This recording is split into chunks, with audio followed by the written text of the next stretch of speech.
Hello student, मैं रामराज उइके और आपका उइके केमिस्ट्री क्लास में बहुत बहुत स्वागत है।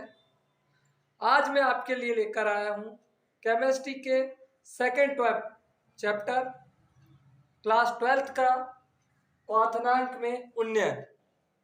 आज का जो टॉपिक है आपका क्वाथनांक में उन्नयन। आज देखेंगे अपन कि क्या होता है क्वाथनांक में उन्नयन। ध्यान देना, ये भी एक विलयन का गुण है। क्या? क्वाथनांक में उन्नयन। तो सबसे पहली बात कर लेते हैं यहाँ पे क्वाथनांक क्या होता है करके। मैंने बोला हूं स्टूडेंट कि क्वाथनांक जो है एक विलयन का गुण है, और विलयन आप सभी को पता है कि दो पदार्थों के समांगी मिश्रण को विलयन कहते हैं। क्या? दो पदार्थों के समांगी मिश्रण को, यानी कि दो पदार्थ वो आपके, एक पदार्थ विलय है और दूसरा पदार्थ विलायक है। इन दोनों पदार्थों के समांगी मिश्रण को क्या बोलते हैं? विलयन कहते हैं। ये मैंने विलयन की परिभाषा बहुत वीडियो में बता दिया हूँ, ठीक है। मोललता में बताया हूँ, नॉर्मलता वाले वीडियो में बता दिया हूँ, राउल्ट के नियम वाले वीडियो में बता दिया हूँ। तो आगे देखते हैं कि क्वथनांक क्या होता है। वह ताप जिस पर कोई द्रव उबलना आरंभ कर देता है। यार वो क्या उबलना आरंभ कर देता है, यानी कि अपन किसी कंटेनर में, किसी पात्र में पानी भर लिए, ठीक है। ये कंटेनर में पानी भर लिए और ये पानी को अपन गर्म कर रहे हैं, और ये एक निश्चित ताप पर उबलने लग जाता है ये पानी, ठीक है ना।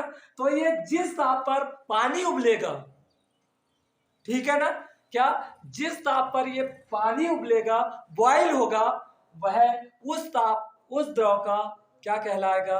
क्वथनांक कहलाएगा, ठीक है।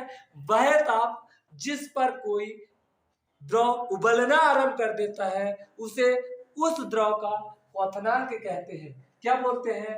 क्वथनांक। इसी को इंग्लिश में बॉइलिंग पॉइंट कहते हैं।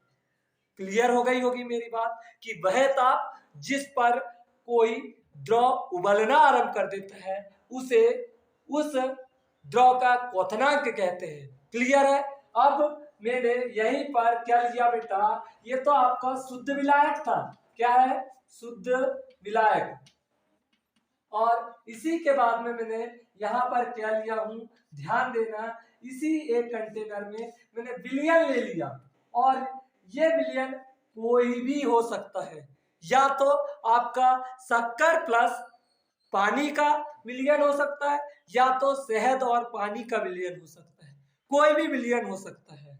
आपको पता है कि ये पानी जो है, शुद्ध विलायक जो है, वो 100 डिग्री सेंटीग्रेड तापमान पर उबलेगा। क्लियर है? लेकिन विलयन 100 डिग्री सेंटीग्रेड तापमान पर नहीं उबलेगा। क्यों नहीं उबलेगा? ध्यान देना, क्योंकि इसमें आपके विलायक के अणु के साथ में विलय के अणु भी आ गए हैं। तो बात क्लियर हो गई होगी कि यहाँ पर विलयन में विलय के अणु आने के कारण इसका क्वथनांक में वृद्धि हो जाती है, ठीक है ना।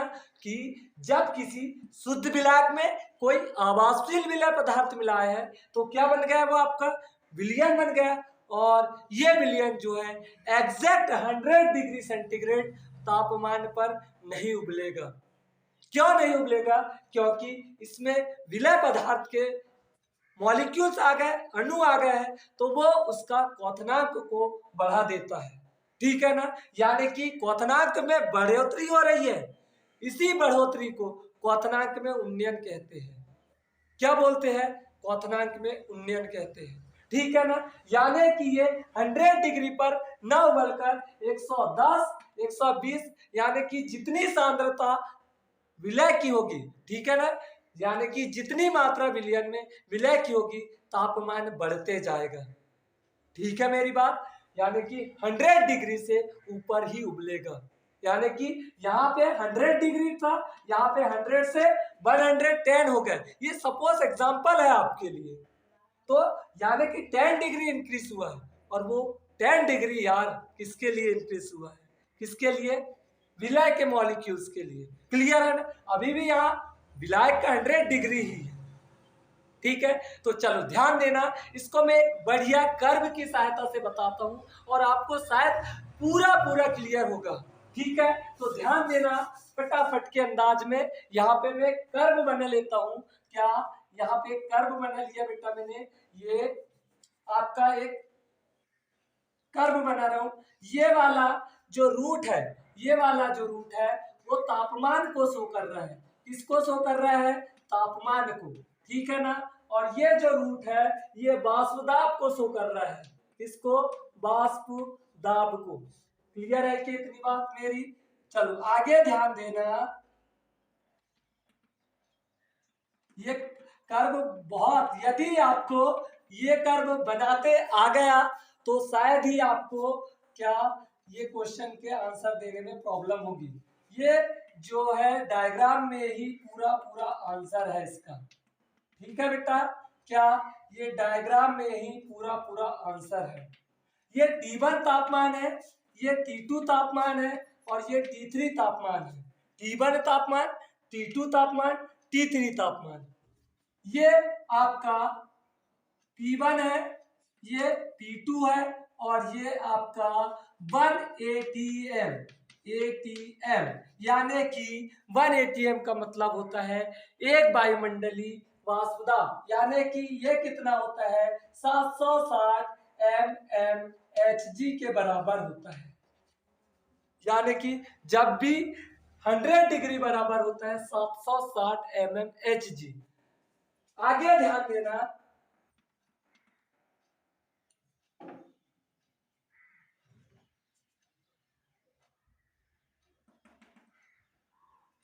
ये दोनों पॉइंट बेटा आपके, ये वाला जो लाइन है ये किसको शो कर रही है? विलायक को शो कर रही है। किसको शो कर रही है? विलायक को शो कर रही है। और ये तीनों लाइन जो है आपकी, ठीक है ना, यहां से कर लेते हैं इसको अपन थोड़ा सा नीचे कर लेते हैं। ठीक है ना, ये किसको शो कर रही है? विलयन को शो कर रही है। किसको? विलयन को दर्शाता है ये वाला वक्र आपका। किसको दर्शा रहा है बेटा? विलयन को दर्शा रहा है। ठीक है ना, ये पॉइंट ए हो गया, ये पॉइंट बी हो गया और ये पॉइंट सी हो गया। क्लियर है कितनी बात मेरी? ध्यान देना, ये जो है यहाँ पे ए पॉइंट, यानी कि ये वाला जो वक्र है आपका, ये सीधा सीधा वाला वक्र शुद्ध विलायक के कर्व को दर्शा रहा है। और ये वाला जो है बेटा आपका, ये विलयन को दर्शा रहा है। किसको दर्शा रहा है? विलयन को दर्शा रहा है। आपको यदि ये कर्व समझ में आ गया तो शायद ही आप पूरा पूरा क्वेश्चन का आंसर आसानी से दे सकते हैं, बहुत अच्छे से दे सकते हो। ठीक है ना, ध्यान देना, यहाँ पे आपका ये तापमान को दर्शा रहे हैं नीचे वाले, और ये ऊपर वाले P1 और P2 वाष्प दाब को दर्शा रहा है। ठीक है, अब ध्यान देना इसका आंसर कैसा देना है हमें, कि एक बार और क्वथनांक की परिभाषा सुन लो आप। वह ताप जिस पर कोई द्रव उबलना आरंभ हो जा कर देता है, यानी कि जिस ताप पर वह द्रव उबलने लगेगा वही ताप उसका क्वथनांक कहलाएगा। ठीक है ना, हर द्रव का, सभी द्रव का एक क्वथनांक होता होगा। जैसे पानी का क्वथनांक 100 डिग्री सेंटीग्रेड होता है, ठीक है ना, ऐसे सभी द्रव का क्वथनांक होता होगा। क्लियर हो गई बात मेरी? तो चलो यहां ध्यान देना कि ये वाला जो कर्व है विलायक को, शुद्ध विलायक को दर्शा रहा है, और ये वाला जो है वो विलयन को दर्शा रहा है। तो आगे ध्यान देना कि वो द्रव कब उबलेगा? जब उसका वाष्प दाब बेटा, यानी कि ये P1 P2 और ये 1 ATM, ये 1 ATM बराबर होता है 760 mm, यानी कि उस द्रव का वाष्प दाब 100 डिग्री सेंटीग्रेड होगा, सॉरी 760 mmHg होगा, तभी वह उबलेगा। यानी कि उसका वाष्प दाब, उस द्रव का, उस विलयन का वाष्प दाब 760 mmHg या एक वायुमंडलीय वाष्प दाब होगा, तो वह द्रव उबलने लग जाएगा। ठीक है ना, तो ध्यान देना आगे कि T1 तापमान पर, ये देखो यहाँ पे क्या है, T1 तापमान पर शुद्ध विलायक का वाष्प दाब, ये देखो ये देखो ये, ठीक है ना, T1 तापमान पर शुद्ध विलायक का वाष्प दाब कितना है? T1 है, कितना है देखो T1 तापमान पर शुद्ध विलायक का वाष्प दाब P1 है। क्लियर है। अब ये T1 तापमान जो है वो रूम टेम्परेचर है। क्या है? रूम टेम्परेचर, यानी कि कमरे के ताप T1 पर शुद्ध विलायक का, यहां पे लिख देता हूं मैं शुद्ध विलायक, शुद्ध विलायक, शुद्ध विलायक T1 तापमान या कमरे के तापमान पर शुद्ध विलायक का वाष्प दाब P1 है बेटा। क्लियर है कितनी बात मेरी? ठीक है ना। ये देखो, ये T1 तापमान पर शुद्ध विलायक का वाष्प दाब P1 है। ठीक है ना। मैं इसको T1 तापमान से T2 तापमान कर रहा हूं, देखो बढ़ा के T1 तापमान से T2 तापमान कर रहा हूं, तो इसका वाष्प दाब, शुद्ध विलायक का वाष्प दाब कितना हो जाता है आपका? 1 atm, यानी कि एक वायुमंडलीय वाष्प दाब हो जाता है। देखो T1 तापमान से T2 तापमान कर रहे हैं, तो इसका वाष्प दाब जो हो जाता है P1 हो जाता है बिंदु पे आके, और कितना हो जाता है? P1, और P1 यानी कि एक वायुमंडलीय दाब, एक वायुमंडलीय दाब यानी कि 1 atm बराबर 760 mmHg, और इसी को क्या बोल रहे हैं अपन? 1 वायुमंडलीय वाष्प दाब। ठीक है ना। तो T2 तापमान पर शुद्ध विलायक का वाष्प दाब कितना हो जाता है? एक वायुमंडलीय दाब हो जाता है, और वो द्रव उबलने लग जाता है।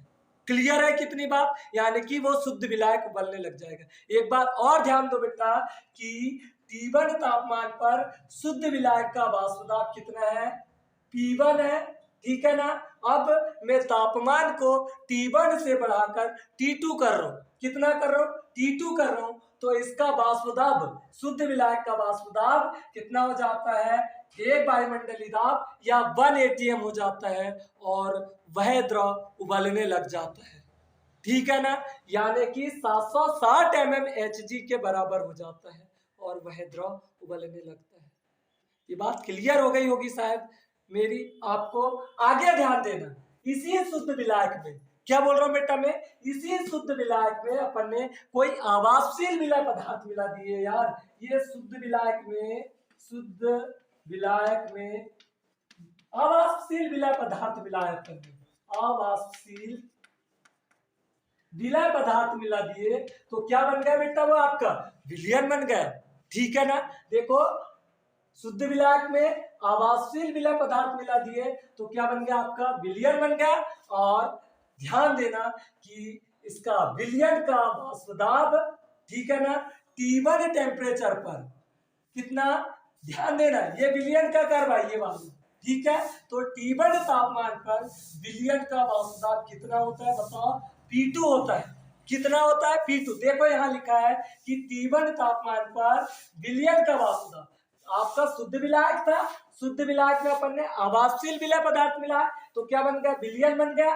और T1 तापमान पर जो है विलयन का वाष्प दाब P2 है। क्लियर है ना मेरी बात? मैं T1 तापमान यानी कि रूम टेम्परेचर पर विलयन का वाष्प दाब कितना हो गया? घट के P2 हो गए। अब ध्यान देना है आगे कि T1 तापमान से, यहाँ पे क्या है? T1 तापमान से आप T2 तापमान कर रहे हो। कितना तापमान कर रहे हो यार? T2 तापमान कर रहे हैं। तो T2 तापमान पर जो विलयन का वाष्प दाब है, T2 तापमान पर विलयन का वाष्प दाब P1 हो जा रहा है यार। देखो T2 तापमान पर विलयन का वाष्प दाब P1 हो जा रहा है। क्लियर है? यानी कि तापमान बढ़ा रहे हो आप। ठीक है ना। आगे ध्यान देना, T2 तापमान से आप T3 तापमान कर रहे हैं, तो विलयन का वाष्प दाब कितना हो जा रहा है? 1 atm, और या 1 atm बराबर 760 mmHg, या एक वायुमंडलीय दाब, और विलयन क्या होने लग जाएगा? आपका उबलने लग जाएगा।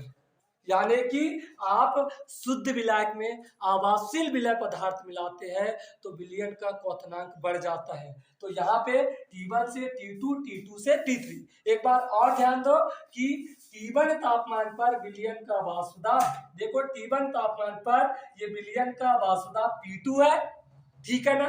अब T1 तापमान से T2 तापमान कर रहे हैं, तो विलयन का वाष्प दाब P1 हो जा रहा है, और T2 तापमान से आप T3 तापमान कर रहे हैं, तो विलयन का वाष्प दाब एक एटीएम यानी कि एक वायुमंडलीय वाष्प दाब के बराबर हो गया है और विलयन आपका उबलने लग जाता है। यानी कि यहाँ पे जो क्वथनांक में वृद्धि हो रही है, इस क्वथनांक में होने वाली वृद्धि को किससे दर्शाते हैं? Delta, del T B से दर्शाते हैं। डेल टी यानी कि जो क्वथनांक में वृद्धि हो रही है, ठीक है ना।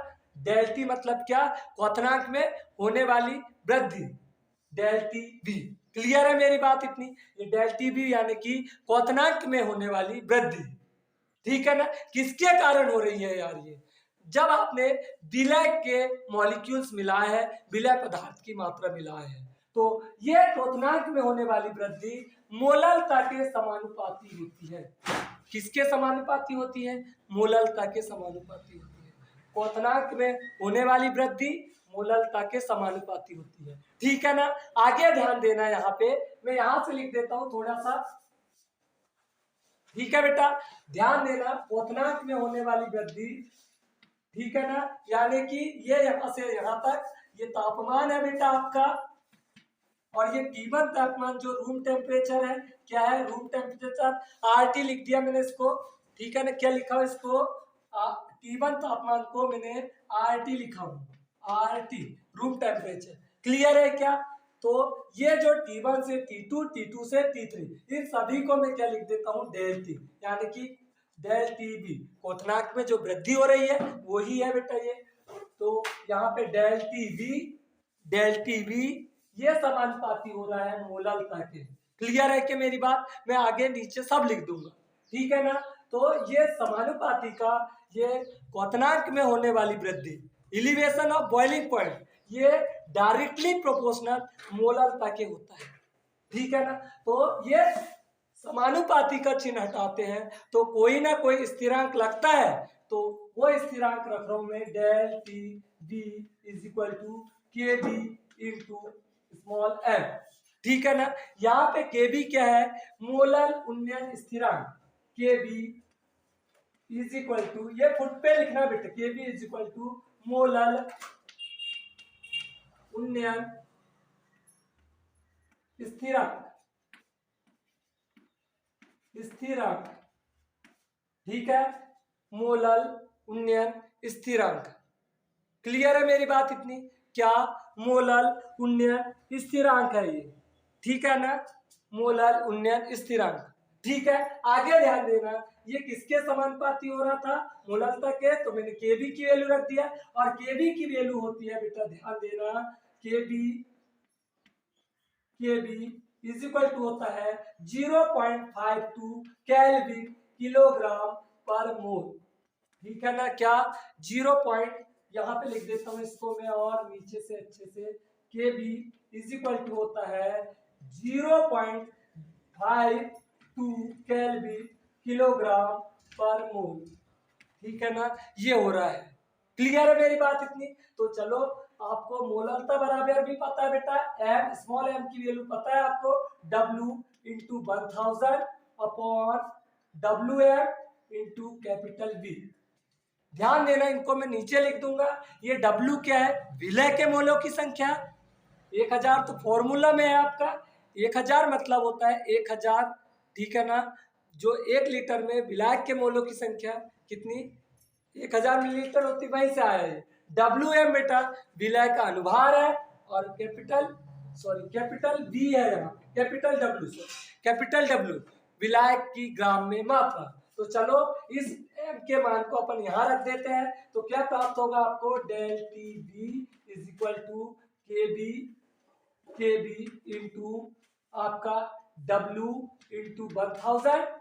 यहाँ तक क्लियर हो गया होगा आपको, ठीक है ना, अपॉन क्या? WM into capital W। Clear है कि ये बात? ठीक है ना। यदि मेरे को विलय का मोलर मास ज्ञात करना है, यानी कि WM की वैल्यू फाइंड करना है मेरे को, तो क्या होगा? ध्यान देना, मैं WM को बेटा यहाँ ला लूंगा, तो क्या, और डेल टी भी इसके स्थान पर चला जाएगा, तो क्या हो जाएगा? WM is equal to K B into W into 1000 upon, clear है कितनी बार? क्या? डेल टी बी इंटू क्या कैपिटल W। तो ये जो फॉर्मूला है आपको यहाँ से विलय का मोलर मास ज्ञात कर सकते हो। तो मैं यहाँ पे लिख देता हूँ डेल TB बराबर क्वथनांक में उन्नयन, यहाँ पे लिख देता हूँ इसको, यहाँ नहीं दिखेगा ना, यहाँ ध्यान देना, डेल TB इक्वल टू क्वथनांक में उन्नयन, क्वथनांक में उन्नयन, क्वथनांक में उन्नयन, उन्नयन, ठीक है ना। आगे ध्यान देना, केबी बराबर होता है बेटा मोलल, मोलल उन्नयन स्थिरांक, स्थिरांक, जिसकी वैल्यू मैंने लिख दिया हूं यहाँ पे, ठीक है ना। क्या होती है, केबी बराबर 0.52 केल्विन किलोग्राम पर मोल। क्लियर है इतनी बात। आगे W बराबर होता है बेटा, W बराबर विलय के मोलों की संख्या, विलय स्मॉल w, विलय के मोलों की संख्या, मोलों की संख्या, ठीक है ना। क्या, विलय के मोलों की संख्या, की संख्या। क्लियर है इतनी बात मेरी, ठीक है ना। नेक्स्ट ध्यान देना, यहाँ पे लिख देता हूं मैं डेल टीवी तो लिख दिया हूं बेटा मैंने, W लिख दिया हूं, और अब कैपिटल W बस बचा है आपका। क्या बचा है, कैपिटल W बचा है, ठीक है। ध्यान देना यहाँ पे कैपिटल W बराबर विलायक की ग्राम में मात्रा, विलायक की ग्राम में मात्रा, ग्राम में मात्रा, ठीक है ना। और ध्यान देना, जो क्वथनांक में उन्नयन के जो न्यूमेरिकल्स है वो इसी से सॉल्व होते हैं आपके। क्लियर है। तो शायद आपको ये वीडियो समझ में आया होगा, ठीक है, पसंद आया होगा। तो क्या करना है आपको, अपने दोस्तों को बताना है, ठीक है ना, लाइक करना है, शेयर करना है, और हाँ कमेंट भी करना है यार आपको, ठीक है, और सब्सक्राइब करना है, ठीक है, ठीक है। Thank you.